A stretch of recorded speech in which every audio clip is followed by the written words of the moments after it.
নমস্কাৰ মোৰ মৰমৰ পিতৃ মাতৃ লগতে থকা মোৰ মৰমৰ বন্ধু বান্ধৱসকল।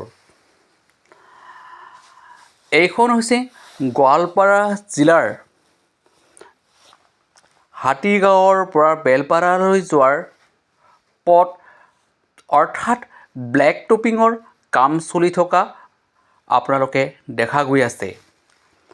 আৰু এই ব্লেক টপিঙৰ কাম বৰ্তমান সম্পূৰ্ণ হোৱা নাই। যেতিয়া এই ব্লেক টপিঙৰ কাম সম্পূৰ্ণ হ'ব তেতিয়া ৰাইজৰ অৰ্থাৎ জনসাধাৰণৰ গাড়ী ঘোঁৰা লগতে মানুহ অহা যোৱাৰ কাৰণে বহুত সুবিধা হ'ব। আগতে এই ব্লেক টপিঙৰ কাম নাছিলে আৰু জনসাধাৰণক অহা যোৱাৰ কাৰণে অসুবিধা আছিলে। আৰু যেতিয়া এই কামবোৰ হৈ উঠিব আৰু সম্পূৰ্ণভাৱে যেতিয়া ক্লিয়াৰ হ'ব তেতিয়া দেখাটো সুন্দৰ হ'ব। লগতে আকৌ আপোনালোকৰ অতি মৰমৰ আৰু অতি আকৰ্ষণীয়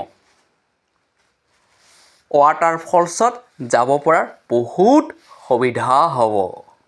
গতিকে আহক আমিও এই ৰাস্তা দি সম্পূৰ্ণ হ'লে অহা যোৱাৰ কাৰণে অৰ্থাৎ পাহাৰত থকা সৌ ঝৰণাত গা ধুবৰ কাৰণে কি হ'ব? ভাল হ'ব। অৰ্থাৎ অহা যোৱাৰ কাৰণে বহুত সুবিধাও হ'ব। গতিকে চাওক কি সুন্দৰভাৱে ব্লেক টপিং দিয়া দেখা গৈছে। গতিকে মোৰ ভিডিঅ'টি আপোনালোকে ভাল পালে লাইক, কমেণ্ট, ফ'ল' আৰু ছাবস্ক্ৰাইব কৰিবলৈ নাপাহৰিব। মই আজিলৈ আহিছোঁ।